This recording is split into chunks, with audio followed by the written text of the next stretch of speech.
Yo, yo, yo, what's up, everybody? Thank you for tuning in to yet again another fantastic indie comic interview. It is your Capes Crusader, Cody, and we are keeping it geekly with our new friends, Sizlak and Gish. How are you guys doing? Welcome to today's stream. Thank you. We're doing all right. If I can speak for the both of us, you doing okay? She's doing okay, probably. Really excited to get you guys on here. We're going to be breaking down Slipstream and everything in between. How are you guys doing? We had some technical difficulties. That seems to be the norm for my stream, but we are past it. We're smooth sailing, and we are ready to rock and roll. Of course, the music version, because there's no car with us. Not yet, Sizlak, not yet. You keep it up with being such an awesome dude, and maybe we'll have to find one down the line. Yeah, maybe. Ain't saying no. So, what's up, guys? How are you doing? Let's start breaking things down. You know, what drove you into creating this awesome webcomic? I mean, we're up to, I think, roughly 43, 44 pages, correct? Yeah, 43 pages. We're working on page 44 now. You know, I like to make stories, but I don't like to write a lot. And she likes to draw, but she doesn't really know a ton. Well, you know, she needs drawing ideas. So I was like, hey, you know, how about we work together on this? Well, that's kind of a stupid. That's a dumb simplification of a long string of things. But also, I came up reading webcomics. You know, when I was a teenager, I have no money, and they were free on the internet. And you know, it's the deal as old as time. I look at your thing, and you fuck me up with ads, and the companies pay you, and that's how you get your money. And you know, you've always liked comics, and she's tried to make a few comics in the past. Yeah, actually, we kind of made it together. We started making Life with EDS Doodle Edition, which is just kind of my way of venting with a disability I have, Ehlers-Danlos syndrome, which took away a lot of things that I wanted to do when I was younger that drove me towards art. And I just figured the universe wants me to draw. I'm going to draw. All right, let's do this. She's so good at it too. She's good. Yes, you are a phenomenal artist. So with that, with that, like, you know, how does that affect you in your day-to-day life? You know, when, you know, just like living or just trying to create this book. I know there's been a couple times where you've had to like really just push through to get some of your work done, and it's been such an awesome experience watching you just grow as an artist. And like, yeah, how has that like affected you overall? Well, everything hurts. I guess is the best way to put it. Basically, I dislocate my joints very easily. I'm really fragile. It's getting sprains is like my everyday. So a lot of ice, Tylenol helps a lot. Just trying to. I do the heavy lifting. Yeah, he does all the heavy lifting. I don't lift anything heavy. I just have to be really careful, and when I get hurt, I have to listen to my body and just heal as I need to, and draw it anytime in between when I'm not hurting too much. So, when you create, you use digital mediums to create, correct? Mm-hmm. So, yeah. how was that for you in the beginning? Like, you know, you said you came from like an artist background, but like translating that into a webcomic, you know, was that a big adjustment for you? Oh, definitely. I started off really wanting to do illustration when I was in high school. I was able to go to a year of an art school that really pushed me towards liking painting, but I had a series of events where digital was the only thing I could do. It's easy to store a little computer compared to boxes of paints and canvas. Yeah. So having to have that forced adjustment really pushed me towards wanting to do more webcomic things. And when we started the webcomic, I had no idea what I was doing. I did not know how to compose a room or a scene or anything. I just knew how to draw faces, basically. Mm-hmm. So that change alone was incredibly frustrating at first. It was just like, I don't understand. I don't know how to draw this. We have J. Michael Miller saying, good Saturday morning. Hey, good morning to you as well, J. Michael. Sizlak, for you as a writer, was this your first experience? I know you guys said you worked on a comic previously, but like your first big endeavor with writing in terms of comics. Well, in terms of comics, absolutely.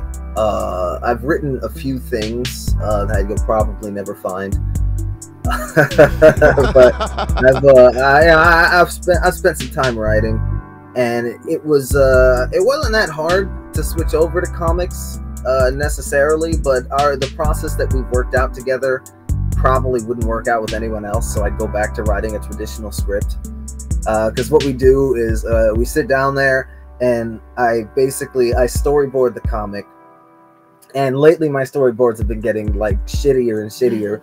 And it's because we've got a shorthand now, and I only need to do this for her to know what I'm talking about. And she's the artist, and I just like, let her do it. It's gonna look terrible if I try, and I'll sit here for an hour, which is what happened in the beginning, because we didn't really know how to work together as a writer and artist, even though we've been together so long. It's just because we never done it. We slipped into it pretty easy. But you know, I would sit there and I would draw the scene, and she'd be like, okay, now I get what you're going at. And then I would explain my explainings, and then we'd slap the words on. And lately, actually, she's been doing the words too, because she's getting really good with that bubble placement. Okay, yeah, the lettering is really good. Yeah. Like I said, she's been really shining there, and I have you know, my expertise is in storytelling and dialogue, and not in the artistic. I'm good at judging art. I'm not good at making it. I feel that it's so easy to like admire it, but when I go to try to do it, it's like, no, like I'm good on this. Like, hey, can I buy it? Can I commission you to do it? Like, yeah, right. I actually had to learn a lot of art terms to communicate as well, and that's been helpful. Yeah, no, that actually is a perfect segue. I was about to say, like, so how has it been, like, transitioning from a couple to a writer-artist couple? Like, you know, what, you know, how was that for you guys? You know, like, did you have any, like, troubleshooting in the beginning? You know, what was it like trying to learn how to work with each other? Well, it came it was like half natural, half work, because one of the things I do is I'll just launch off into a convoluted story about nothing on a hair trigger because I think it's fun. And half the time, the words are just hitting her in the head. She's like, "What are you talking about?" She's like, "I do appreciate it." Yeah. But one of my things is just long tirades about nothing, and well, now that it's not really a tirade. I'll tell you a story, but it'll be like a soap opera level story filled with you know, twists and turns. Yeah, very twists dramatic. and turns. Yeah, but. So she's used to getting that, and I'm used to, you know, I know how her artistic process goes for the most part. So we were able to lean on that, but there were definitely some growing pains, as there are when you grow. Yeah. So what would you say some of those growing pains were? Like learning some of the art terminology and stuff? Yeah, art, that was a big one too, because I'd have a thing in my head, but I couldn't transmit it well, and that would cause some frustration. So learning how artists talk about art has helped quite a bit there, because then I could just try to find the translation for the placement of the camera. And we came up with a bunch of terms on our own, like I don't know if anybody else uses it, but we talk about the camera all the time, even though there's no camera, but it helps in describing the positions of shots that we want to get drawn. You know? That is so awesome, though. That's such a unique way to think of it, because I'm sure when you're trying to like relay the idea in your head, it just makes it that much more easier to be like, well, the camera's going to be facing this way. Yeah, as exactly. Opposed to, yeah, that's awesome. Yeah, I love that. Yeah, that's helped me so much too. Just having that understanding. It was hard at first, but we figured it out. We got a language together. Yep. So as the artist, what did you have to learn to kind of work for comics and stuff, to take it from just like creating art as a medium into paneling and stuff? I learned that it's really important to draw outside of the comic too. Anything that you need. Basically, I like to do is I draw blueprints for a setting, so I know where everything is and I can try to keep it consistent.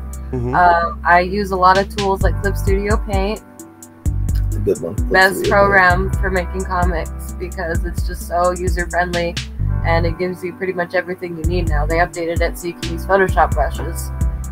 So you don't have to pay for Photoshop I'm anymore. gonna sit up straight because I look like a weird sloth. I thought you looked like a gorgeous sloth, not a weird one. So, with utilizing that program, what are some of the things you learned along the way that you didn't know when you first started? I guess, like, what was some of the things that kind of just you would have expected getting into comics? Just how many objects you have to learn how to draw, because every scene there's something new. There's something you got to learn and you got to study.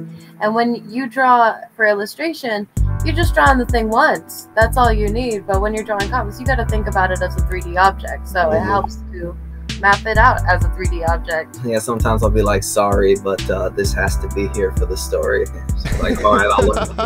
Yeah, you were saying earlier that you would look up hundreds of objects and kind of examine them to kind of get an idea of how to flesh it out in the comic, right? Yeah, and that's what you have to do as an artist, just in general, to understand something in a 3D environment and turning it into a 2D space. With comics, you have to do it with the story behind it as well. So you got to think the consistency of your set and your characters gives the immersiveness that the reader really needs to flow. If you're not consistent, readers will get hung up on stuff like that. Yeah. So I've found, just mapping it out is such a big deal when it comes to comics.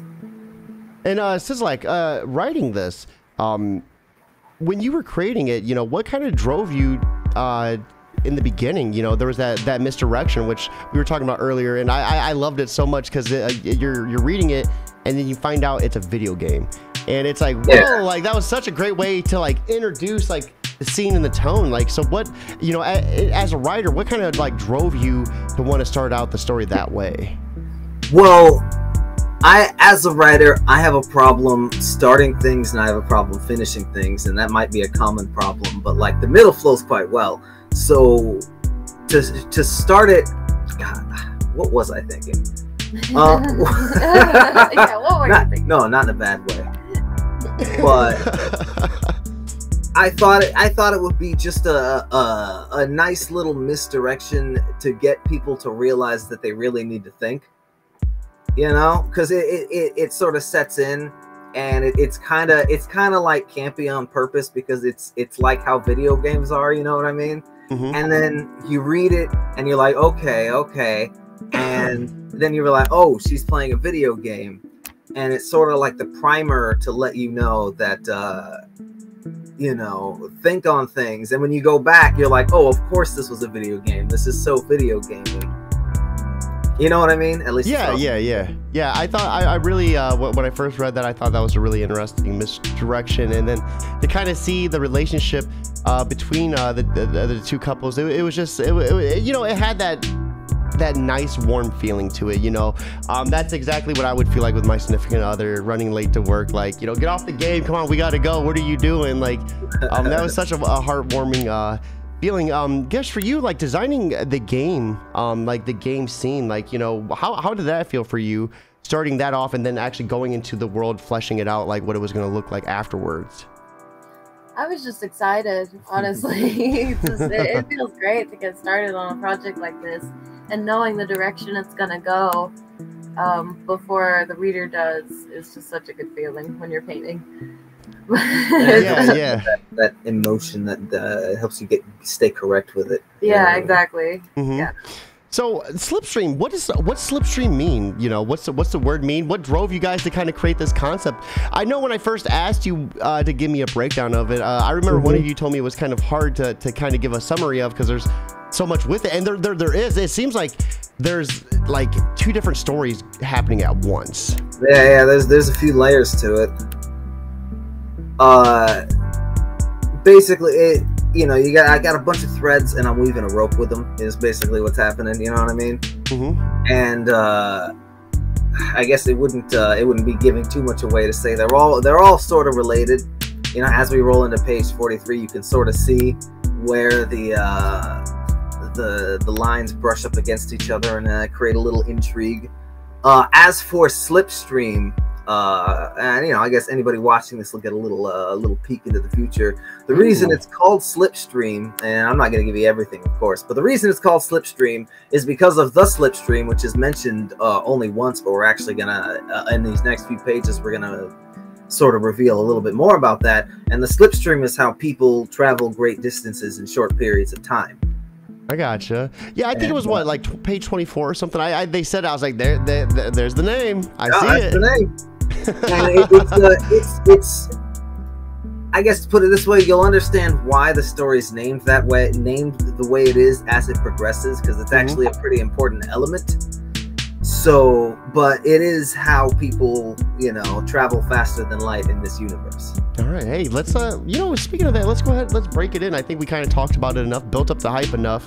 Sure. Let's go ahead and actually start going through this. Let me pull up the page. And then for anyone that's interested, I did leave a comment with the link in the chat, so be sure to check it out. Right there's the website. Even just pull it up. You guys get ad revenue, right? Just pulling it up. Yeah, right? yeah. We get a fraction of a penny every time somebody looks. It's a small fraction, but they add up, right? Yeah, yeah. So even just pulling it up, guys, will help them. And then right here, let me go ahead and pull up their coffee link to share too. So this is their way to make money outside of the comic, because the ad revenue, like they said, isn't very much. Right here, every penny will help. If you guys are interested, there is the way to support them outside of the website. But enough of that. Let's go ahead and start breaking it down. There we go. All right, and then so right here is the first page. We have a Slipstream, story by Sizlak, is illustrated by Gish. Updates every Sunday. So you guys try to aim for every Sunday. We try to. We don't usually hit the mark, but it's a free comic. Be patient. Yeah, absolutely. And you guys are working with a lot more than the average webcomic creator too. So I mean, that has to be something that's considered too, Yeah, I mean, yeah, they're full painted panels, every single one, and we usually get an average of like 8 panels per page or so. So Gish has drawn quite a few paintings for this, and there'll be quite a few more before we're done. So we start off, and 10 years tracking this son of a bitch, killed her family, and she's gonna have revenge. And this was such an interesting take. So what was kind of your idea with the design and everything for not only the woman, but for the villain as well?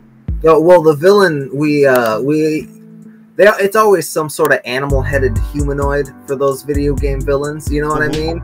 And usually it's the guy that's looking for revenge for his family, so we thought it might be nice for it to be a girl main character, and because the person playing it is a girl, it's like a little extra niceness, you know what I mean? Yeah. And I was playing a lot of For Honor at the time. Such a good game. It's a great game. I don't like the direction that they're traveling in, so I haven't played it in a long time, but back then it was... Whew. I like the story a lot too. They made you really hate the villain. Right here, we see them start to get into the fight, the challenge, come on then, the slash, and then some explosion right here. So, Gish, when you were designing this, how was it designing like the explosions and stuff? What type of references did you look up for it? A lot of action movies. Basically, anything where it shows explosions. I would go onto even just YouTube and look up explosions and just observe, and then looking at some old comics to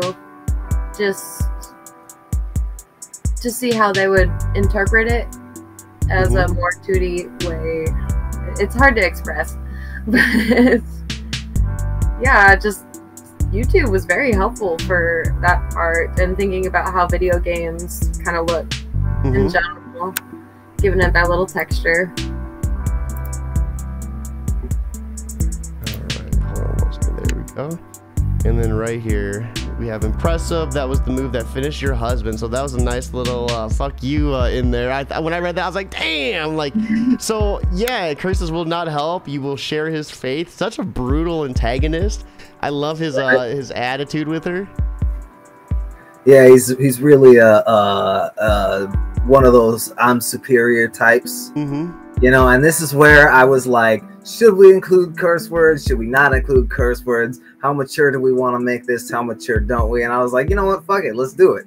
You know, we're going to go all in. And this comic is not for children, but your children will read it because you're not watching them. And I'm fine with that. I really like the thought paneling, right? Everything blacks out because it's like, you know, what he's thinking or saying. Yeah, that was, I actually look at that panel and I cringe a little bit because of how much my hatching has changed over time. I'm just like, ooh, I don't like those lines anymore. So what is that though? What type of technique is that? Is that a type of shading? That was a texture I had used. Texture? Where I just scribbled a brush around, basically. And then I blew it up to the part that I liked. You said it was called hatching? Yeah, the hatching along the side of his face. Yeah, where, okay, I gotcha. Yeah, so I'm learning these art techniques and terms as well. You know, it's important for me to know this. Yeah, it's important. Yeah, when my hatching there, it to me, now that I've grown, this was years ago. I might get rid of that lower ad. That seems annoying. Yeah, I'm not trying to screw you out of the ad revenue. I'm Oh sorry. no, that's fine. I actually, I can put ads in different places on there. And that seemed less annoying than it seems now that I'm looking at it. So I might scrap it and put a different ad somewhere. See, I told you, doing this thing, it helps open you up to all kinds of different things. I thought this was a really awesome thing too, having the blade come out of the hand. How hard was that for you to design? That seems like it would be such a complex, design.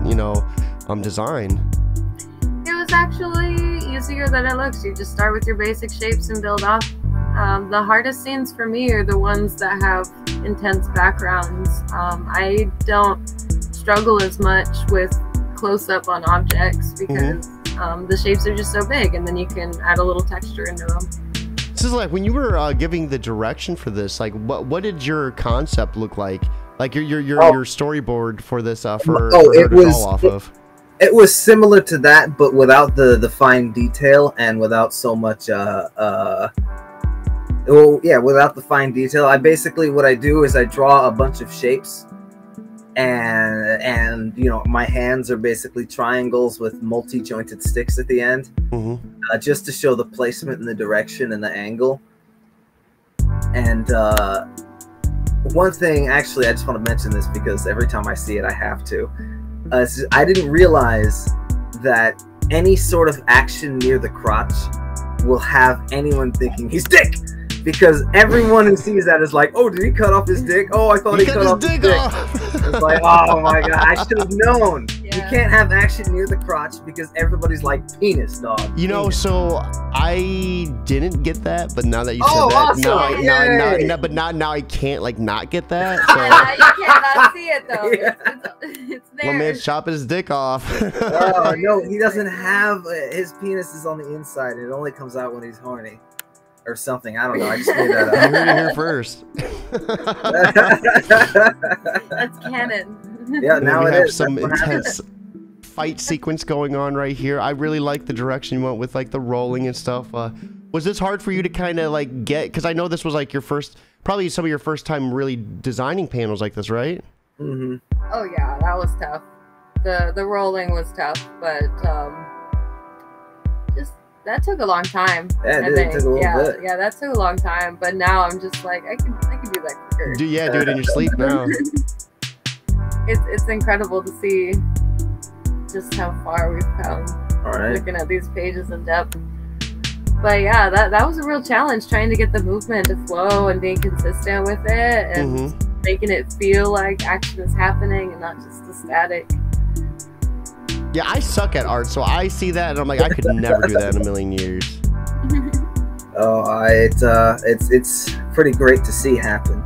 And then this is kind of where we get the wake up on issue 5 or page 5, excuse me, where he's like, "Are you serious? Like this is what you're doing? You're not getting ready?" So, what is what's the little breakdown between these two? Let's give a little breakdown between these two characters, who they are. They're just roommates and best friends. They'll be fleshed out more as the rest of it goes, but you know, basically they've known each other since they came to the planet, and they just ended up rooming together because nobody can afford to live on their own, In this, you know, a few people can afford to live on their own in this, but only if they have a lot of money, which these two clearly don't. So that's their whole deal, as has been revealed so far, anyway. We see, like right here, this is interesting too, how he's throwing this through like some sort of portal. Well, no, that's not the portal. That's actually the TV. If you look in the background, she's now it's a getting projector. Yeah, she's now getting the shit beaten out of her because he keeps getting in the way and she can't see the game. It's most in that bottom left panel right there. It's most evident. Oh, the he, yeah. That's so awesome. I love the little the crying face too. That's actually that face is a callback to the Life of 3DS comic doodles. Yeah, it's those doodles are done in that style. Oh, that's so awesome. So how did that feel, being able to kind of hide that in there and tie it in? That felt pretty good. I like being able to hide in little visual nuggets. Basically, it's fun.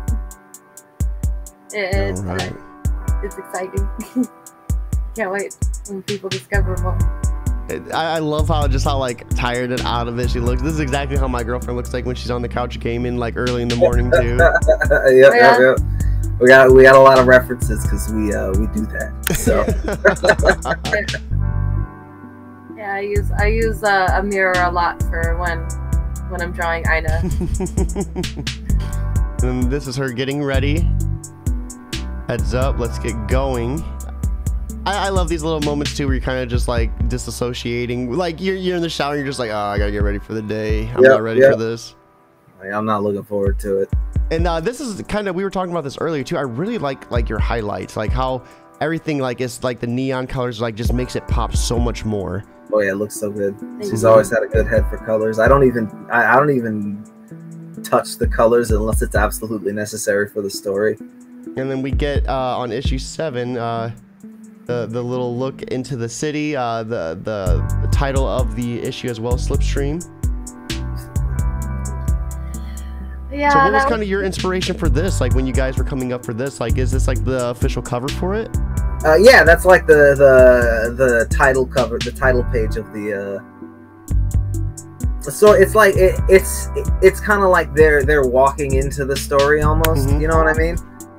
So it serves as a page of the comic and like an opening at the same time. You know what I mean? If that makes sense. No, it does. It does. I really like just like how huge the city is, like how big these towers are. You know, we have flying ships in the air. And again, just like all the colors, it's just a very gorgeous layout. This world just seems so massive and so big. Oh yeah, it was tough trying to draw. That was one of the first times that I really drew a big building picture. I usually did portraits when I was growing up, so that was an especially challenging to get done. But now that I know what I'm doing a little more, if you're an artist out there and you're struggling with buildings, learn your perspectives, 1 point, 2 point, 3 point. They'll be your best friends. Yeah, that seems like it would just be such an insane thing to try to learn, like the different like points of perception and perspectives and stuff like that. So right here we get the introduction to Gas Man. And at the time we don't know it's Gas Man though. Yeah, it's just some guy. I at first, to be honest with you, I thought this was the dude. What was his name? Mark. Yes, Mark. Yeah, well, that's not bad. That's kind of, you know, you're asking. That's important. You're asking those questions, and you're like, okay, well, who are these people? Is it this person? And then you go through, and you're like, okay, well, maybe it's not that person. Yeah, because like, you know, when we left off, you know, they had to get ready to go to work and everything, and then they're looking out, and then the next page is this, and it's like, okay, is he a killer? I never would have got that. Just stabs this person right in the throat. Oh, and he's just so brutal about it too. Like in the next, I think it's the next page, he's like, oh, it looks like, you know, won't be an open casket. I'm like, damn. Yeah, well, you know, he needs his eyeball. He's done this before. So yeah, just taking out the dude's throat. Oh my goodness. Yeah, and then right there's where we get the eyeball. And then right here was pretty humorous too. Get a load of this handsome piece of shit. So who is this supposed to be right here? Well, that's General Falami, and there's actually a few references already to him throughout the comic. He's he's basically the commander of all of humanity's forces. Okay, so he's kind of like the top dog. Yeah, yeah, and the military worship is pretty big in this world. I love how it says "needs you" right there at the bottom too. Yeah, it's a little recruitment poster, and so he's the top dog of the military, and he's the one that controls the billions of humans that are in the army. So there are a lot of humans at this point. You know, they spread out. So for Gasman, what type of design did you were you trying to come up with? Like when you were coming up with the idea in your head and you gave your ideas to Gish, like what type of what did that look like to create Gasman? Well, we actually we come up with a concept art together. What I come up with is just the story. So the way that this character looked like was something that we actually worked with together. We wanted something unique, and we wanted something that was like kind of human looking in an alien way. You know what I mean? So like not something that you would normally see somebody wearing, but something that looked kind of human at the same time. Yeah. To sort of flirt with Uncanny Valley, but not really. You know what I mean? Yeah, it definitely is. I really thought it was a brutal character design. It really, and just his actions and just how like cold and methodical he was. It really made me get this impression that this guy is going to be like a really big thing in the comic, like a big, like almost antagonist. I don't know. I'm still on that fence. I don't know if he's good or bad. Like, yeah, he's you know what I mean? Isn't he? Yeah. He's the gas man. The guy, and I love the name too. So when you came up with a name, you know, what was your inspiration for that?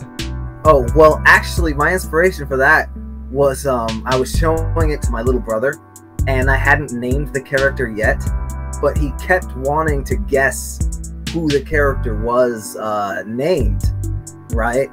And I didn't want to tell him that I didn't have a name for him. So I thought about the character, and I was like, his name's the Gas Man, because he's a gas man. And that I liked it. No, that's so awesome. And then right here, closed casket, and he's getting ready to pop the eye out with a knife. I thought that was brutal too.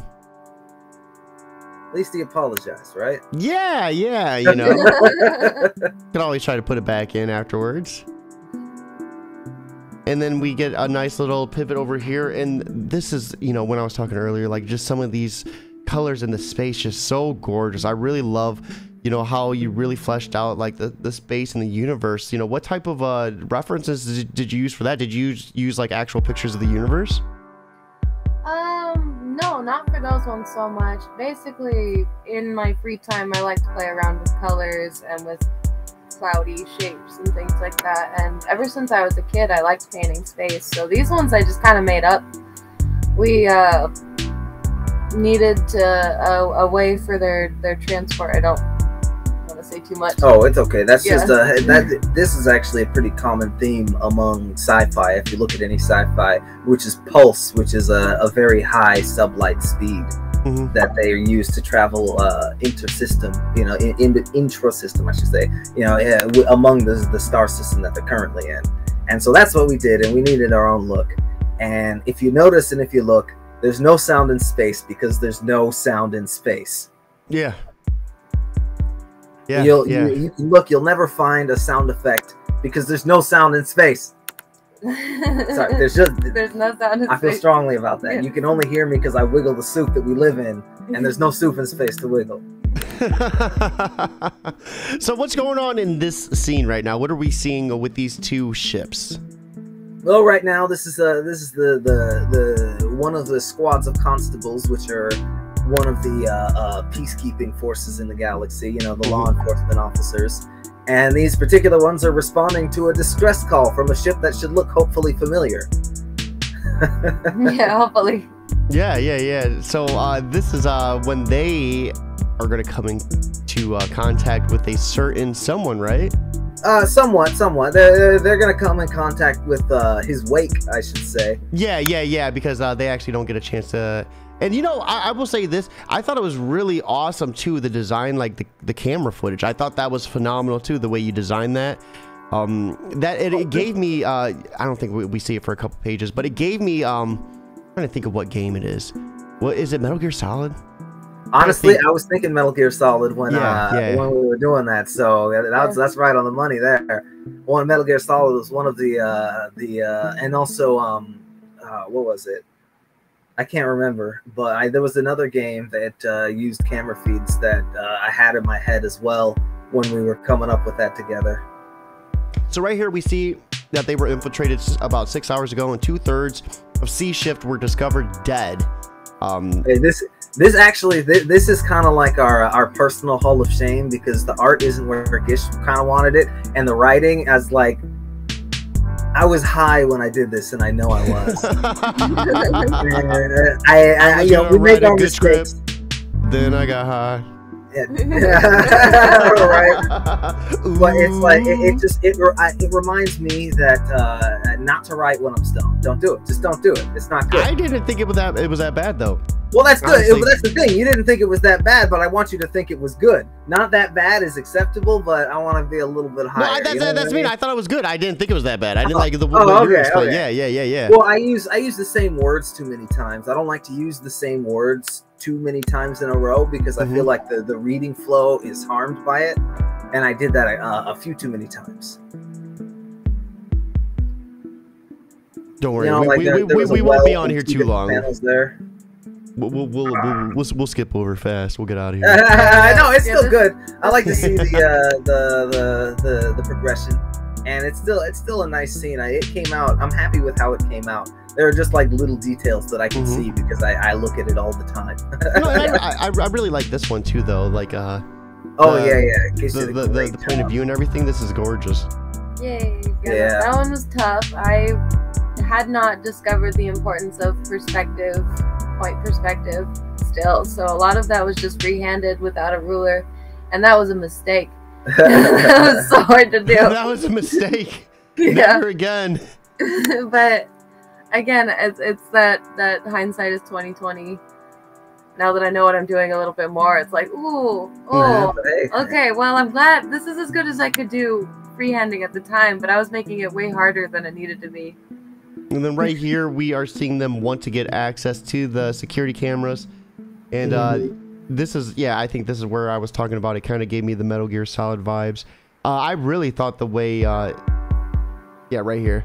This was so awesome the way you designed this. You know, you kind of darkened out the background and then blurred him. So what was the emphasis on blurring him for? Well, he's got a buzz field on, and the law enforcement officers talk about it a little bit in the next page as well. And that's just a piece of technology that makes you show up blurry on cameras. It's not exactly a new concept either, but I don't think there's anything wrong with relying on established sci-fi concepts. No, not at all. So how does it work? Is it like you read it immerse? The thing about his though is that it's uncommonly strong, apparently. You know, the two constables there express a little bit of surprise at how good it is, and it makes them think maybe he's not necessarily just a pirate. So how does a buzz field work? Like, is it like a portable like EMP that just affects like camera frequencies or something? Yeah, it just sort of bends the light around a designated area. You know, it just sort of bends the light around a designated area so that it's harder for electronic eyes to pick it up. You know, it doesn't necessarily work on biological eyes. Yeah. But electronic eyes aren't, you know, one-to-one exact with biological eyes. So what is this set in? Like 3037 or 2030? Like what's the year? It's around 2400 to 2500. I haven't exactly pinned down an exact year yet because I haven't had to. So like, you know, I have enough things to think about. He's like, stop making me do it, Cody. Well, it's around there, and the level of technology, you know, again, little special thing for anybody watching here. The level of technology here is a little bit wonky because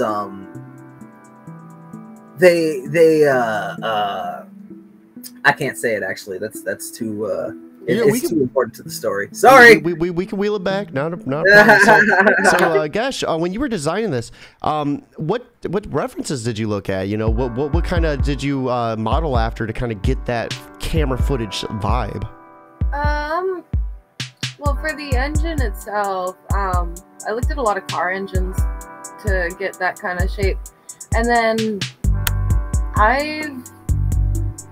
for the camera, I'm trying to remember. It was so long ago. Yeah, it was a couple years ago. That's crazy. Yeah. I really liked how at the bottom too, yeah, you can see about 2 years ago almost to the date.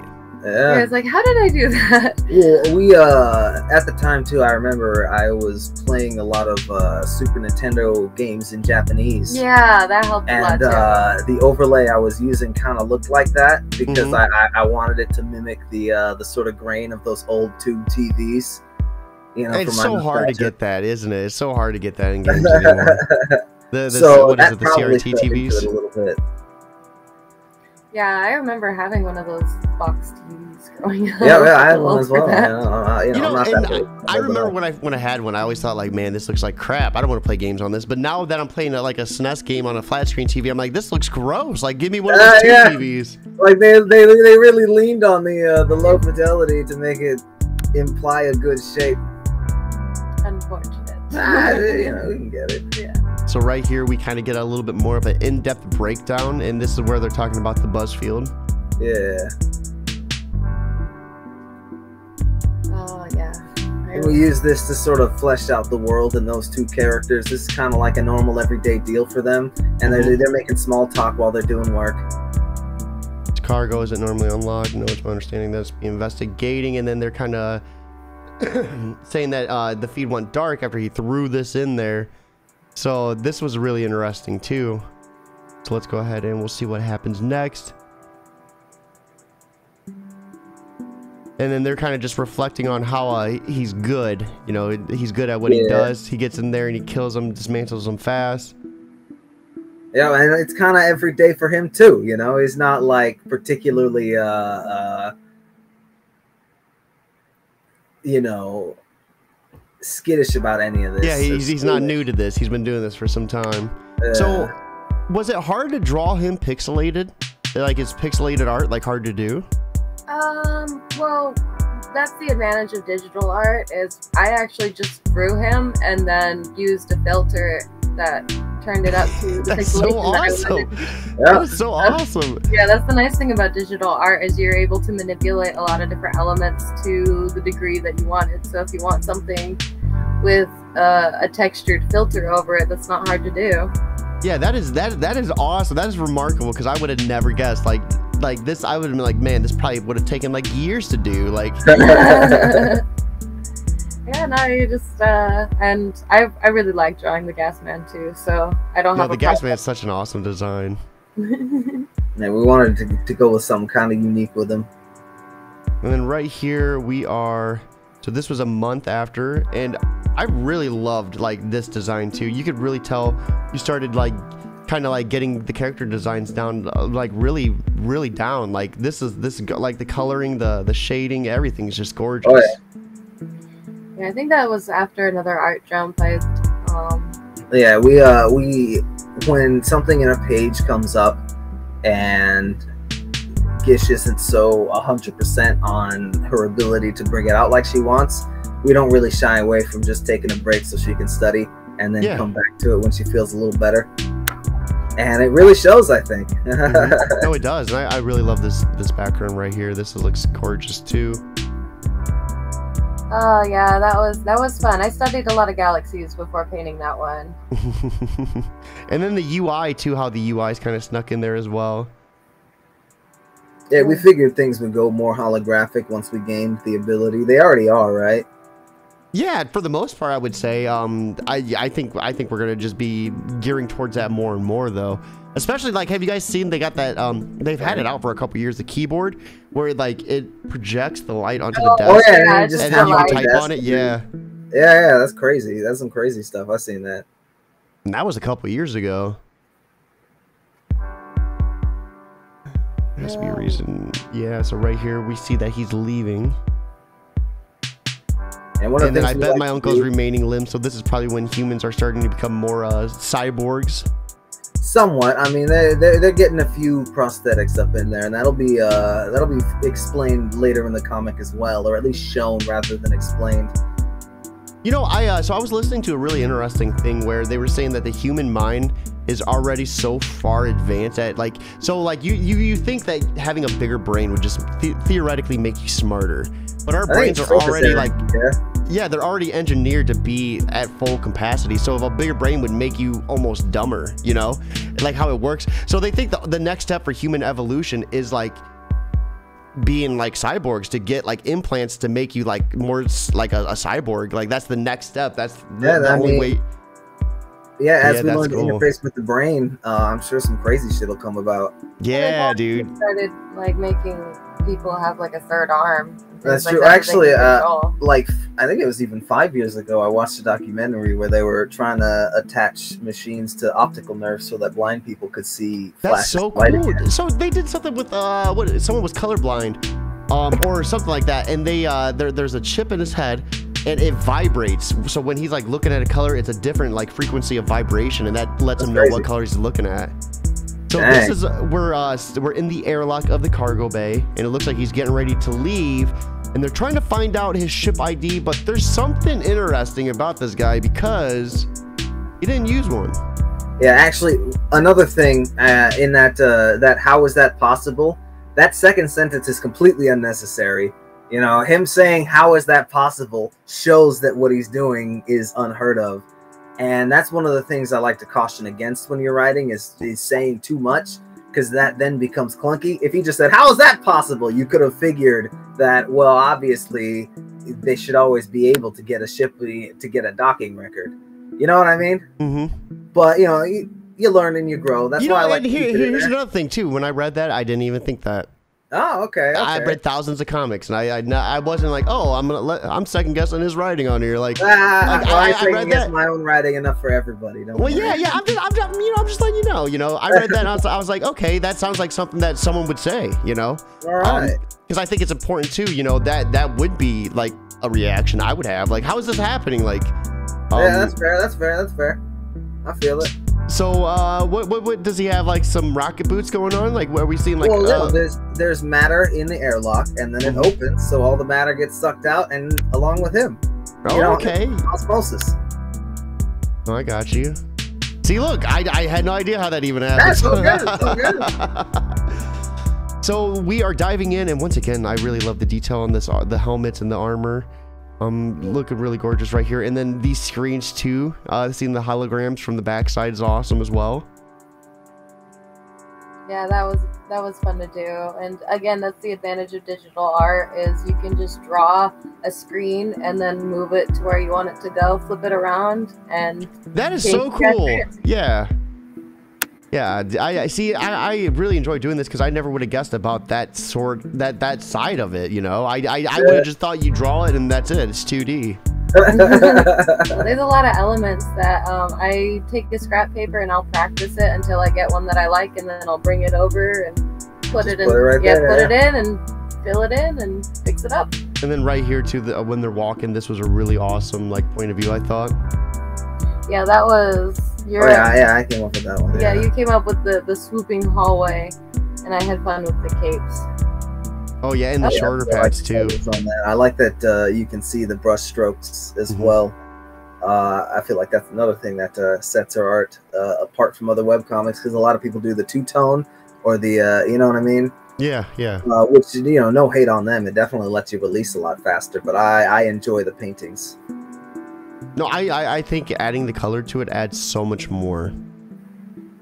Yeah, it's fun for me too. I like. And then right here, I thought was super gorgeous too. The city spread, it gets better. Every single little city thing you'll see in the comic, they just get better and better every single time. All the details. So this is where they're getting ready to go to work, and she's talking about the games. That's why I messaged you too. I was like, yeah, you know, I thought that was good, but I think the 90s are a little bit better. Yeah. Hey, to each their own. The 90s has some great games, but like Morrowind, Knights of the Old Republic, I'm just saying.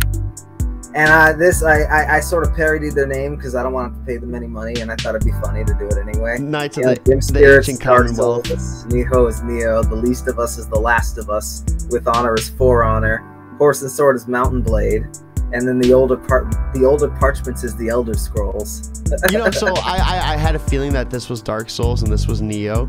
Yep. That is so awesome. Yeah, dude, that's so cool. You're able to kind of sneak that in there. And then we see this guy. This guy is a jerk. He's looking for the rent, right? Yep. He's the landlord. And I love how he just like shoves someone's face, like. Yep. He's not He's not a super nice guy, as super nice guys go. All right, let's check out page 21.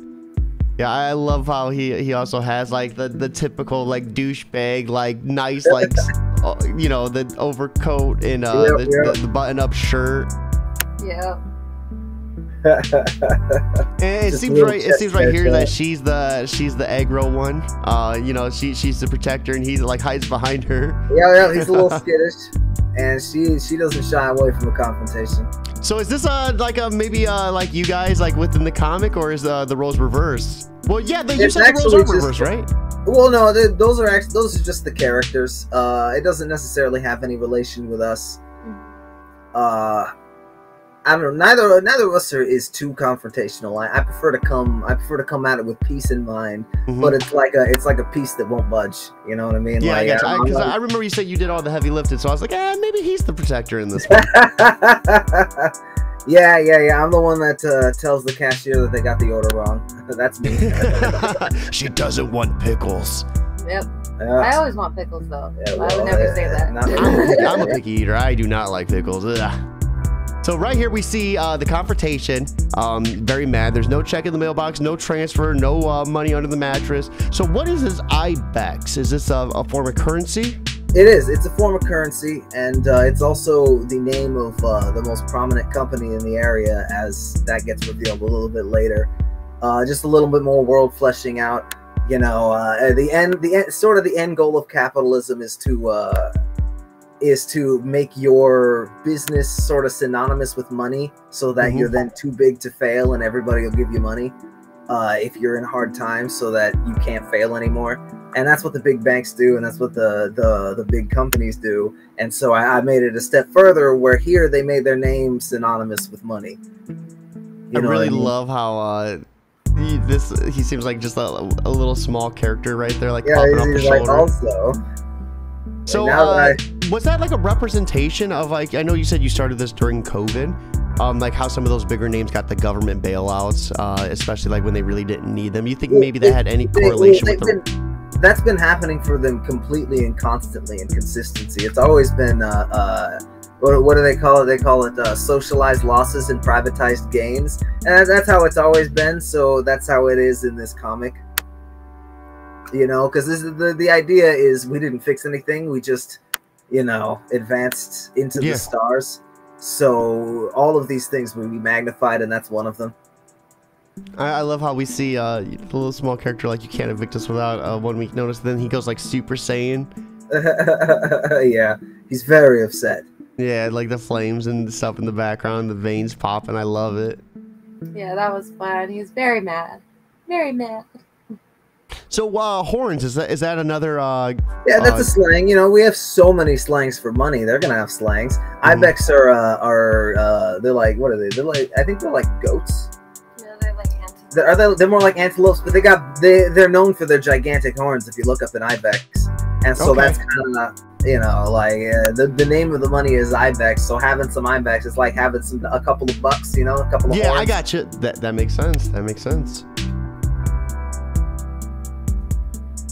All right, and then we have right here just more of the confrontation as well. Yep. A little introducing you into the slang. It's very in this area at least, it kind of all revolves around money. You know, earlier he asked if he got the price right, and you know, you've even made change. It's like, oh, have I explained it to you well enough? Like, oh, you've explained it more than well enough. Like, good, keep it. And then and then this was so gorgeous too. Oh yeah. And then yeah, right here. So this is why I thought that was the software, to software, from to software instead of from software. I'm glad you got that. And then fiend spirits, demon souls. Yep. Demon souls indeed. Yeah, I'm on to you. I'm on to you. You got a PS5? I'm glad. You got a PS5? I don't. I was gonna say Demon Souls remake came out on that. Yeah, I know. Ugh. I refuse to pay a scalper. I'm not doing it. Dude, much respect to that. They're dirty out there. So this planet is just gorgeous too. The highlights once again, just right here, the coloring just was phenomenal. I loved it. Yeah, I love the art in this. What I don't like is the setting explanation. I tried that once, and this is the page where I tried it, and I was like, I don't want to do that. I want you to learn what you are through interacting with the world, and then maybe there'll be room for that in the future. But I don't like it personally. From the consumer point of view, I don't know. To me, I could live I could live with or without. I kind of I like knowing where I'm at. I feel like finding it out, fleshing it out. That's fun too. But having this, it kind of helped me keep a good idea of where I was in the world, if that made sense. I feel it. That's a good thing to keep. Like a place marker. Yeah. And then we see this one guy in it looks like insane asylum right here, a cushion room, good old cushion room. And he's talking about the gas man. So it looks like this guy got knocked around by the gas man. Not quite. In the next panel, you see that's who they're talking about. That's all they're getting out of him. It's somebody they've captured in their investigation. And so, the heads authorized Class 1 medicinal suggestion, which is, how businesses and the government, they use these innocent-seeming terms for, abhorrent behavior. Yeah. And that's kind of that, Class 1 medicinal suggestion doesn't sound bad, but when you think about it, that means they gave him the most powerful drugs to try and learn what he knew. And yeah, that's fucked up. And so that was what I was thinking going into that. And all they're really getting is Gas Man. And that's where they're at right there. And then we find out that a lot of the people that wear the suits, they're supposed to be scientists, but not all of them are. Not this guy, at least. And this is where also you learn that he's the Gas Man, and he's gas. Gas in a suit. And then right here, we're kind of getting a little bit more of a breakdown of what's going on. And then right here is where you see the Slipstream reference. Page 24, right on the dot, too. Yep. So when you learn that the Slipstream is, I hope to imply that it was a means of transportation there. And that's what it is. It's the means of faster than light travel in this universe. And you learn their names, the names of the constables, Camila and Bolin. And then right here we get a nice little panel of them kind of flying away. Yeah, two I ships. really like the. Yeah, I like to. When I was a kid, I loved birds growing up. So these ships are kind of modeled a little bit after Swift's. Oh, that's cool. Yeah, that's awesome. So how much is the 20 Ibex? How much would that be? $20. The Ibex is the $1. Okay.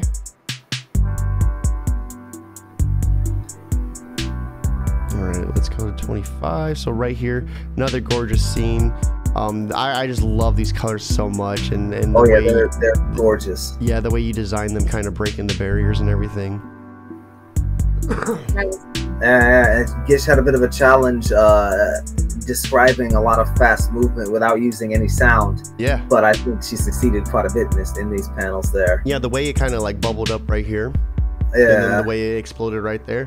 What did you use for reference for that? This seems like some really complicated designs. I used bubbles for references. I looked at a bunch of bubbles popping because I wanted that feeling of a bubble popping. And it worked. It was a success. Yeah, that is so awesome. Yeah, right here, we should go ahead. No, you go ahead. Well, I just I wanted to try to get that feeling of pulse, where it's like pulse. Yeah, no, you really killed it. I think as I was drawing it. So right here, they're talking about reviewing the intel on Gasman. Right, it's not the Gasman everyone knows. That's Crim talk for I'm no snitch. What's this mean right here? She's not worried. She doesn't think it's the Gasman, because everybody, you know, when you want to say, when you say, instead of saying I'm not a snitch, you blame the thing that you did on the Gasman. So he sort of gained this almost like boogeyman level of sort of underground fame, where he's got. It's not even certain everything that he's done, because everybody says it was the Gasman. You know, like when a criminal gets caught and they're interrogated, like, must have been the Gasman, man. I got you, yeah. Yeah, it's evolved to the point where it basically just means I'm not snitching, and that's how they take it, because they don't. It's not necessarily even. You know, we're sure that he's real because we just saw him, but these people, he's not even like believed to be real necessarily, because the story's getting kind of ridiculous at this point. You know, his reputation. Yeah, like an urban legend. There we go. That's a good one. And I really love the detailing as well too. The cockpits, the way the screens look, the buttons and everything. Yeah, I was thinking of a mix between like Firefly, Star Wars, where it's kind of that older, big button, clunkier, because that's when you work for the government. At least they give you a lot of older stuff, and when you're in something that's more of a utility vehicle, you want it to be functional no matter what, and that hardware kind of it's stronger. Yeah, it's stronger. So is this like was it hard for you to write so many characters, like to kind of give them all their own like little personality? Yeah, it was a challenge, but it was a nice challenge. You know, anybody who's writing, I think they have to take on that challenge as well, and it's kind of nice. You know, figuring out how they all work and how to display their personalities reflected against other people's personalities, rather than you know, getting trapped in the sort of bubble where everybody's personality relies on the main character's personality, sort of. You know what I mean? Because there are certainly some stories, and I can't think of one specific off the top of my head, but I'm sure you've seen the trope of I don't know if I want to use the word trope, but anyway, the main character, you know, everybody seems kind of flat without the main character around in a lot of stories. Yeah. No, I get where you're coming at. Yeah. Yeah, I'm trying to avoid that is something that everybody's got to struggle with. Me especially, without a designated main character, so to speak. You know, everything will be revealed with time, and as we, you know, keep pushing this thing out.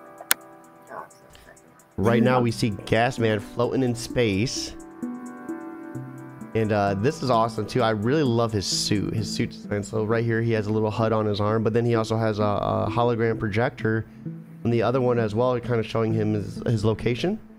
Yeah, it's the location of him and what he's waiting for, which turns out to be his ship later in the page. So he's just sort of floating in space waiting for his ship to find him. Should have brought cards. Yeah, the Gasman definitely seems like a badass motherfucker, dude. For real. Like, assassin, he's just like firing on all cylinders. Like, this guy is just insane. I mean, when you were designing this character, like, did you think he would have like this big of an impact? I was hoping he would, honestly, because you know, I got a few things in store for him, and it won't be as good if he's not as good. So yeah. I was hoping he would have something of an impact. See, I want to ask so much questions, but the thing was, like, I don't want to spoil anything because, like, you know what I mean? Like, it's meant to be revealed in the story. So if I have a question about it, we haven't gotten there yet, you know? Yeah. Well, that's awesome, and that's perfect, because I want you and all my readers to ask questions about the story, because then they'll want the questions answered. So come back and read it, you'll get your questions answered, I promise. But you gotta ask those questions. And then kind of we see Gasman not as, like, I guess as what's the word I'm looking for? Like, we see Gasman kind of get treated as like a subject by another person. Like, the way I was reading him, I was like, dude, this dude's insane. This dude has to be like high level. This has to be a god. But then you see him kind of get berated by another person right here, and it's like, damn, dude, this dude must be like some underling. Like, who's this guy's boss, you know? Yeah, yeah, and that'll also be revealed with time as well. And this kind of well, I don't want to say too much, but yeah. File sent, and then right here he kind of takes that windbag to heart. You know, yeah, it's kind of the racial slur, as it were, for the okay. Pi-Hao. Is it because he's a gas man, like something to do with? Yeah, you know, like you're just a little bag of wind because they're in the suits and they're a gas-based life form rather than a solid. And there's like there's a lot to that race of people that will also be explored later in the as the comic goes on. Oh yeah, he really does not like the windbag. He's still fielding slurs as well. Can't escape some things. And things are not looking good because he's definitely he's holding on to that windbag remark pretty hard. Yeah, he's a little upset. I mean, wouldn't you be? yeah. And then right here, another awesome top-down panel as well. Was this so was it hard to draw from the top down? Yeah. That's part of the importance of knowing an object, understanding it in a 3D space, to translating it to 2D is doing these top-down views. That type of knowledge is so important to remain consistent. And this is also where a 3-point perspective comes in really well, because you can get those curved focal points towards the middle. That gives it that downward look. So again, knowing your perspectives just makes all the difference in the world. Oh yeah. For an angle like this, especially. Yeah. And I love like just the typing and everything. Did you have to do a lot of modeling? This is like you have to stay at the computer. I do a lot of modeling. A lot of these models I've posed, and there are a few pictures of me in poses, so that it's easier for her to draw.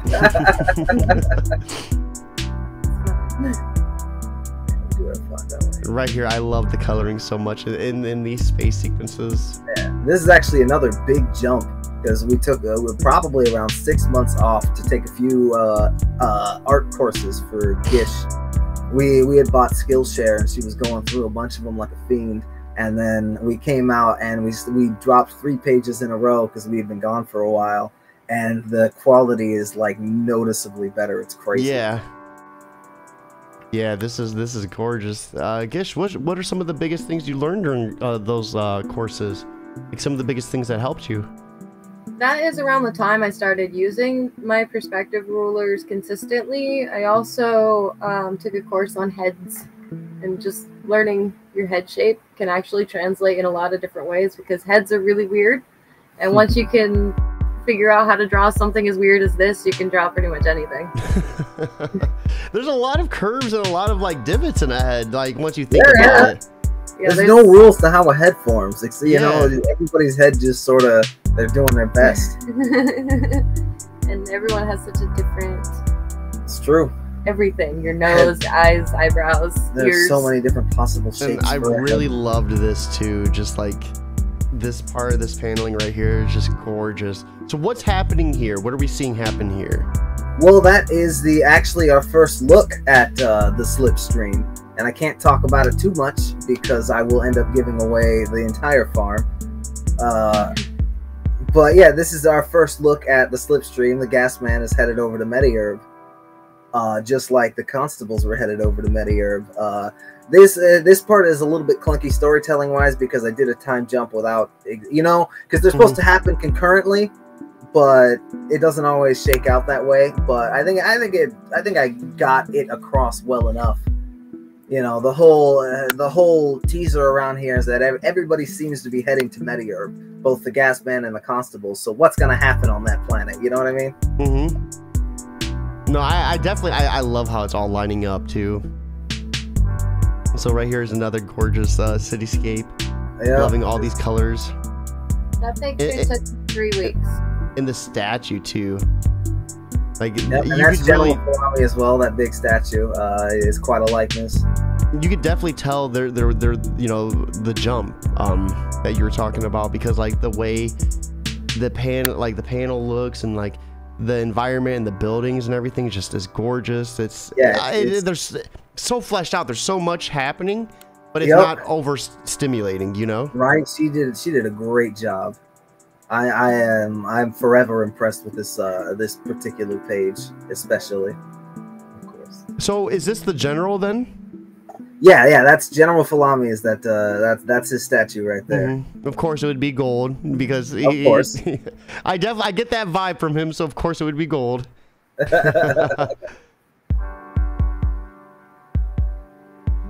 And then we are at the bar, and I really love this this scene so much. Oh yeah, it came out quite well. I was very satisfied with the background, just gorgeous, the detail. And then the fake out too. He's like, "Why do I need an apron today?" Like, yeah, and that sort of it's starting to show you who Gerald is. You know what kind of guy he is. You know, I always operate by show, don't tell. So I'm not gonna sit there and tell you how Gerald is. I'll just show you Gerald, and you can figure out how he is because he'll be like that. You know what I mean? And I really like the character model as well. Look, these characters are just looking awesome. So for you, this is like at the writing point of it, like introducing this scene, you know, how hard was it for you to kind of flesh these characters out more emotionally? Because we get to really see these characters start to develop more, you know, especially with him, you know, when we see him take the stage. I really love his guitar. Yeah, that little instrument. It's a cool little thing. We figured we already have MIDI controllers right now where you can just sort of synthesize a bunch of instruments. So what would the next step of that be? And that would be a MIDI controller that holographically projects the instrument into your hand, you know? And so you sort of play the instrument, and the controller will synthesize the instrument so you can play, you know, a string of instruments. And Mark is kind of the musical soul, so he'll be playing a few instruments as the comic progresses as well, and it'll all be that little MIDI controller. Just love. I just get lost looking, you know, seeing the glowing hue and the lights and everything. Just awesome. Yeah. Oh, she's so good. Thank you. It's fun to do. It's and my favorite part. Getting started up. I love to do the lighting. And then the guy with the skullet too. You always see them at music venues. Ah, you do. And then right here, see some of the workers, miners. It looks like. Yeah, a couple of miners and one of the miners' girlfriends just having a bite to eat after after the work day. And this is basically how they are too. Like they mess up, so yeah, I've the worked waitress a lot of takes service jobs. Yeah. I was able to. I was gonna say, well, what do you guys had to have? Because this seems too close to home. Well, yeah, because it is. And then how come I never get the I get the customer service voice from my girlfriend all the time on accident. Like, and I'll be like, don't use that voice with me. Don't you dare. I love that part. I'm your boss. And then right here is where, yeah, this is so cool. So when you designed this guitar, you know, what did you look at? Because this is such a unique, you know, concept design. I don't think this ever really has been done before, has it? I certainly hope it's unique. Yeah. I try to be unique, and so does Gish there. Yeah, And, I've never, I think, ever seen anything like this before. So, like, how did you create this? Well, from an artistic standpoint, I just looked at a lot of instruments, and I am pretty familiar with, I like to look at laser show kind of animations and things like that. So combining, I grew up in a very musical house too, so combining my knowledge of instruments already with what I think would look cool, basically, is what we were going for. Is just what looks cool, and yeah, I think it'd be cool to have something like that. Yeah, so. With the technology, the arts kind of blend together in a very good way. You know, art is enhanced by music, and music is enhanced by art. And so, if you had a machine, which is over there projecting the instrument into his hands, if you had a machine that could project an instrument and didn't necessarily have to worry about the physics of the instrument, why not make it look pretty, right? Absolutely. And I love We were talking about this earlier. Your love is iceberg lettuce, and I don't like iceberg lettuce. What was some of the reasoning behind that humor?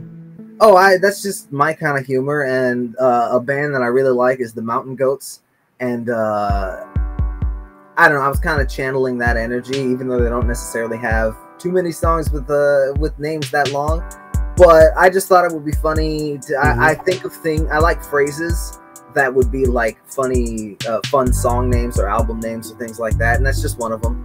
And you'll see more of them as they come along. He likes to name his songs unique like he is, I guess. And then we get introduced to Alexander. So who is Alexander?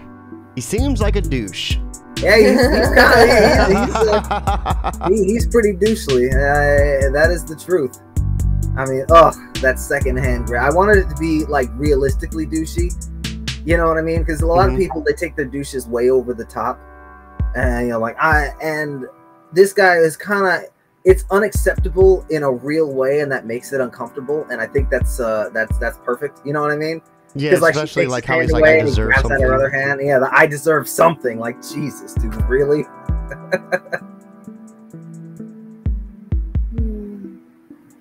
Because when you go over the top, you lose a lot of that immersion. You know what I mean? So you gotta keep it believable, but still unacceptable. And I love the barkeep just jumping over the bar like, yo, dog. It's like, none of that in my house, buddy. Get off me, man. Oh, it like getting grabs upsetting you? Yeah. Yeah. Love that part too. And then of course the snarky, like, I'll buy this and fire you. Like, I hate those people so much. Yeah, he's that kind of guy. That guy. You know, those are the type of people you can tell they've never been punched in the face before. Yeah, right. Because they really need it. yeah. Well, I mean, he's rich enough that nobody dares punch him in the face. Yeah, right here, I don't listen to lapdogs. Where's Nick? And then it's time for them to leave.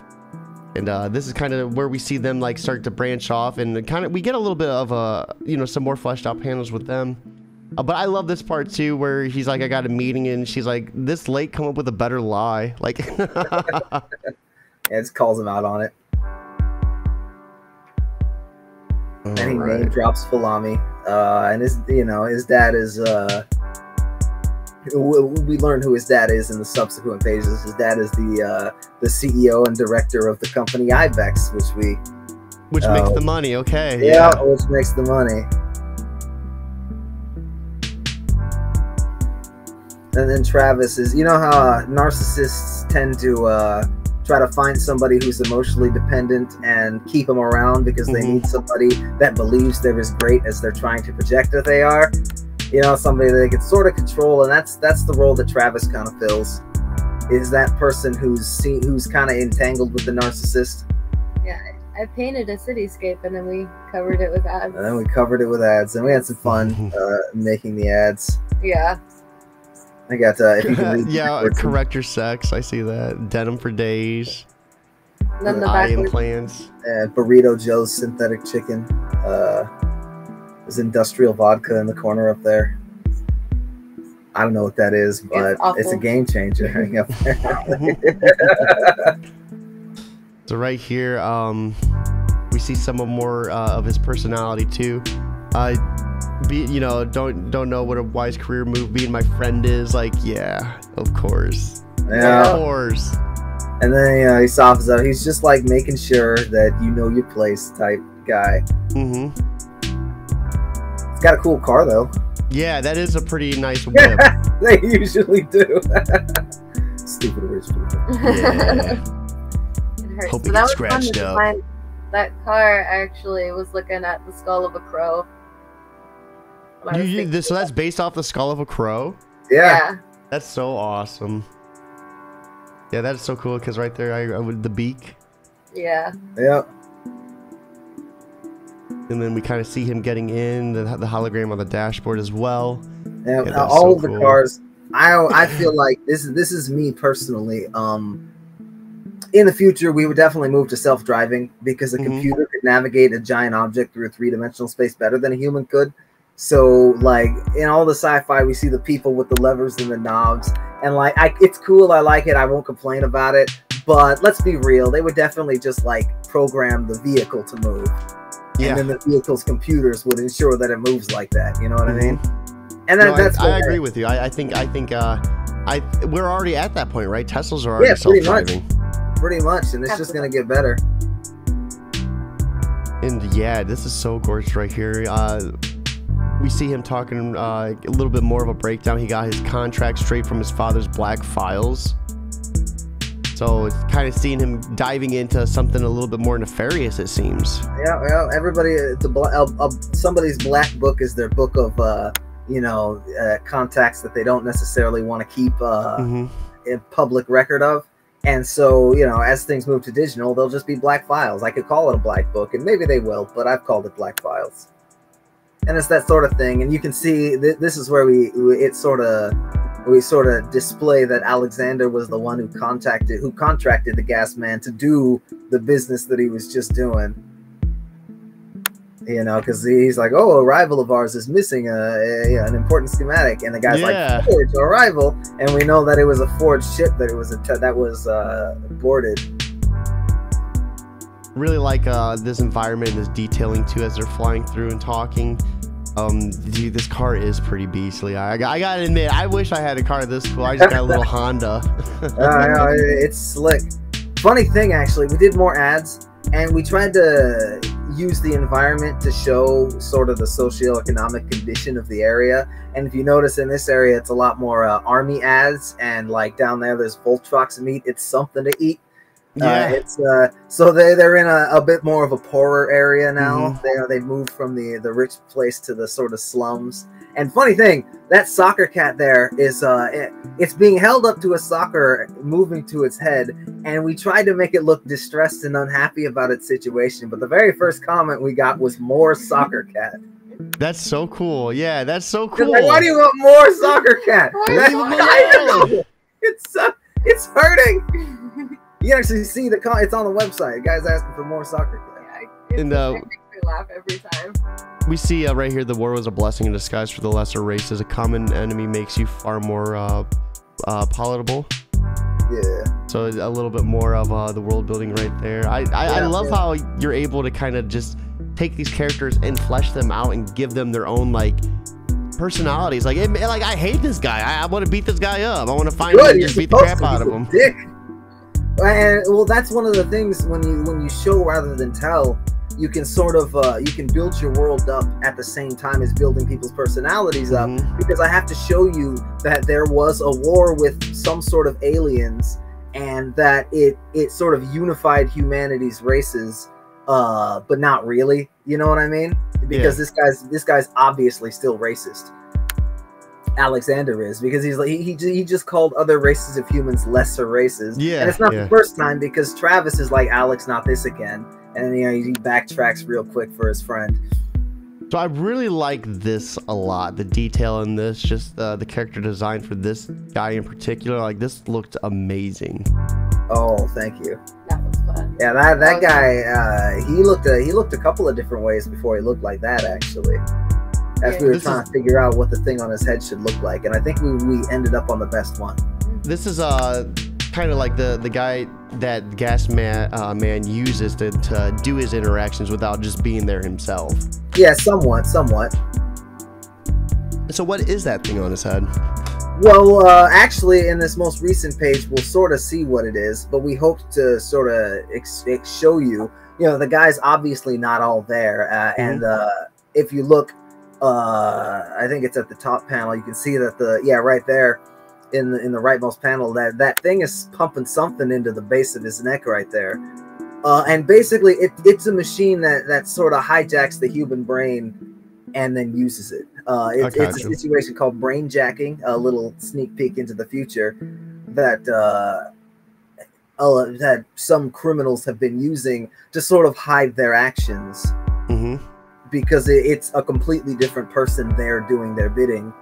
And even though the authorities know that wasn't the person, they still get an arrest out of it, so they're less inclined to find out who really did it, because as long as it looks like they're solving all the crimes, they're solving all the crimes. Yeah. So, any significance behind this password? Like, does this have any meaning, or?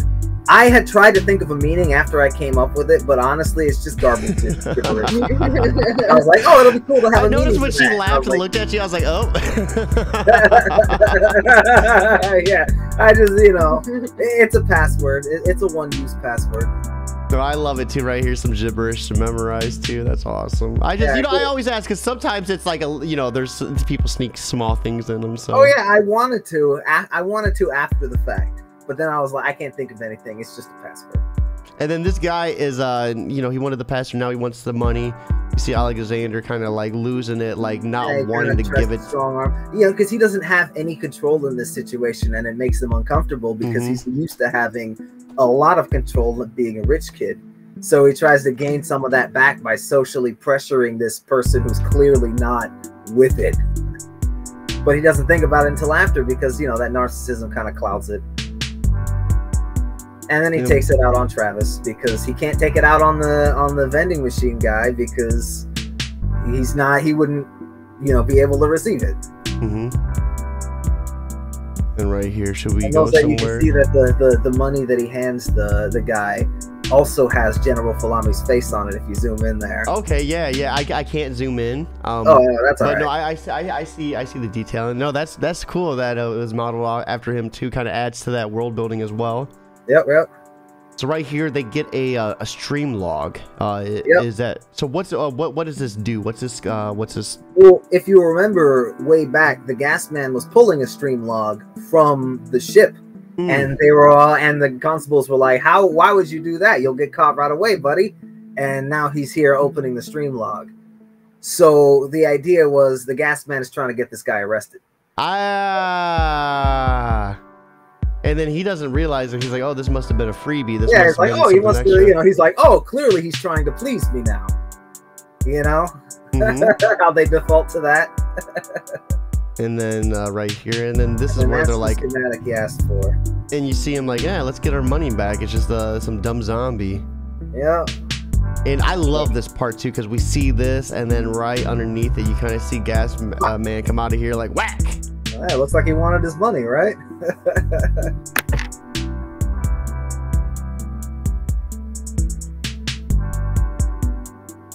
And then Alexander gets taken out so fast. It felt so good to just see him get like beat down. Yeah, it was a long time coming. He needed something, right? And then he throws the money down too. And I loved too because I didn't notice it the first time I read it, but like I didn't notice his eyeball was actually knocked out of his head. Yeah. I actually did a lot of research that makes me look like a serial killer to figure out whether his eyeball would pop out. And being hit right there on the cranium would create a big enough pressure behind his head that his eye would it wouldn't necessarily pop out, but it might. And I wanted to show that yes, Travis is dead. Oh, yeah, I was about to ask, is this dude's dead? Like he has to be dead as hell. His eyeball's out of the socket. He's got a little cave-in in his head going on right there. He's done. And the lesson there, as I told you earlier, is that a narcissist will always bring about their own demise, but not before they kill you. Yeah, not before they get you killed. So you should probably work on leaving them, because a lot of people, from my experience, they stick around partly because they want to see this jerk finally get their comeuppance. But it ends up burning them, and you gotta just leave them, which Travis didn't. So he's a bit of a sad. But that's I play a lot of Dark Souls. Bleak endings are. You'll see more than one bleak ending before. If you're on PC, we're gonna have to link up because I have like 6 different builds on PC for Dark Souls 3. Oh sure. So that was it. We went through the entirety of Slipstream up to date. When are you looking at getting the next page out? The next page sometime next week, hopefully before Wednesday is what we're hoping for, but we'll see how things shake out. We got some more interesting things happening, and then more interesting things will happen. Just stay tuned and we'll keep creating. That is so awesome. I appreciate you guys giving me such an in-depth look at your webcomic and everything in between. So real quick, for anyone that's out there, you can watch this for free. We have the link in the description and as well in the chat. What's been your guys' experience? What are you guys looking forward to next after Slipstream? Well, after Slipstream, we'll probably start up Ultimate because I got a lot of good ideas for that. I don't like to start a story until I know how it's going to end. So that was another thing with the Ultimate, is I wasn't sure where it was going to go, but I think I know where I want Slipstream to end. You know what I mean? And so we decided to get started on Slipstream first because I know the ending. But now that I know the ending for Ultimate, that'll be our next comic once we're done with this. Or even if we get popular enough, I wouldn't mind doing the comics concurrently. Oh, yeah, right. you know, if people show up and they're like, yeah, I want another story, dog. Yeah, we get an accessible setup. That's so awesome. And you're looking at doing 500 pages? Something like that. Yeah. That's what it's looking like it'll shake out to. But we'll see where it ends up when we get there. That's so cool. Well, I appreciate you guys coming on and breaking this down. Before we wrap things up, though, I do want to ask you guys a question, and it'll be cool to kind of get both of your perspectives on this. So for anyone out there that is looking to create their own Slipstream, their own passion, and give it a medium to kind of grow on, you know, what type of advice would you give them to kind of help them break through any barriers that is kind of pushing them back from doing it? I would say make the choice to be confident in your work. And that's different from being confident in your work, because you don't actually have to be confident in your work to make the choice. You know, it's just because when you sit down and you promote your own shit, you're like, I'm a fucking dumbass. Like, oh, look at my idiot thing. Yeah. And I understand feeling that, but it's then you have a choice to either do that or to appear confident. And if you just get used to making the choice to appear confident, it'll really help you in the droll, the monotony that is promoting your own shit. You know, because we all want somebody else to do it because it feels less like bullshitty bias. But instead, you know, I lean into it. I'm like, yeah, you know what? In my 100% unbiased opinion, this is better than the sun, goddammit. And obviously it's biased. We all know it's biased. But, you know, whatever, man. And don't be afraid to pay for advertisement because it really, really helps. Definitely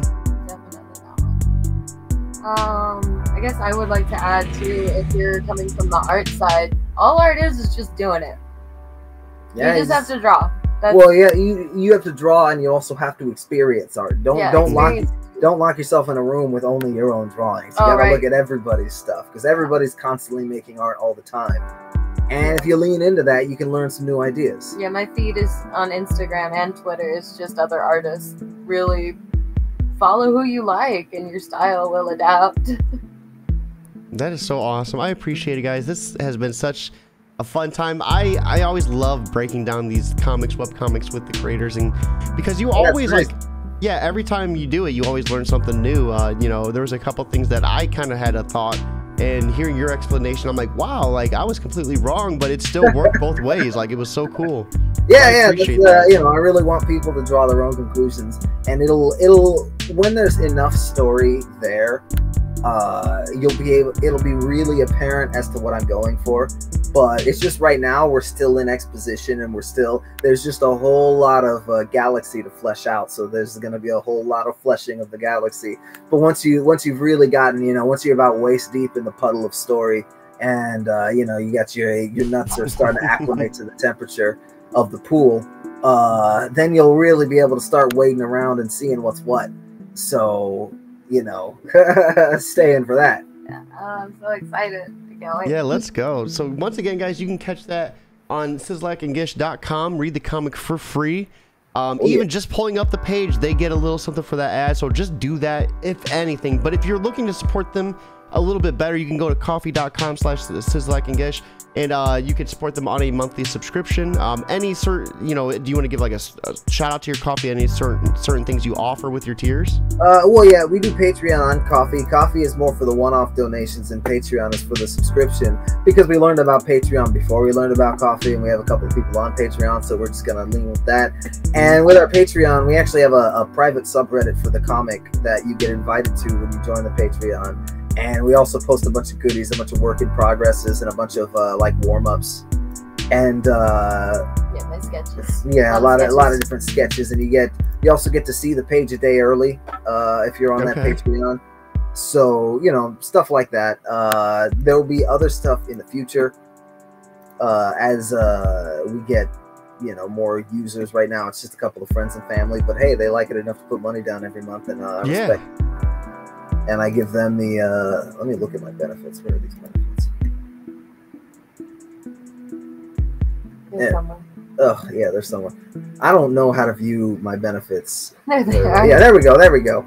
And we'll have as time goes on, I'll put a few polls on there as to what people would like to see.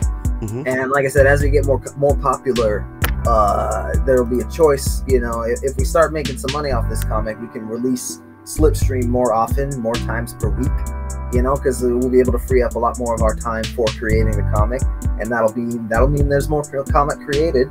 Or if viewers want, we could do that concurrent comic, because I have more comic ideas. I have a few. There's actually one that I'm sort of crafting with my little brother. He also does art. He's real good at drawing, and that's so awesome. Yeah, I've got a bit of a story that I want to do with him. And that one will be a sort of a post-apocalyptic fantasy, which I think you don't see too often. I think it'll be pretty fun. No, yeah, I'm excited to see what else comes from you guys. You guys seem like you have such an awesome thing going on, and each and every page just gets better and better. So I can't wait to see the next page drop and the next page after that, and to see, you know, where you guys go with the future of Slipstream. This has been such an awesome talk. I really appreciate it. I think I appreciate it too. This was fun. I think it's time for us to wrap things up. So guys, be sure to check out Sizlak and Gish on Twitter. I have their Twitter handles in the description as well as down below. Give them a follow. Check out the website. Check out the coffee and the Patreon. Such an awesome time. I know we talk so much on Twitter and the spaces and just you know, on comments and stuff. So it's awesome to kind of get this like more proper formal introduction with you guys. Yeah, it was nice. It was nice to hang with you as well in a space where you're not hosting a whole bunch of other people too. Yeah, right, you know? right. Yeah, so we got guys, a little one-on-one time. It is time for me to get my mowing shoes on. I need to get the New Balances on. I need to get the jorts on and the sunglasses and go full dad mode. Yeah, get that little dollop. Beautiful Saturday though, right? I hope you guys have an awesome time. Thank you, Sizlak and Gish, for coming on. Everybody in the chat, have a great Saturday, but most importantly, keep it geekly.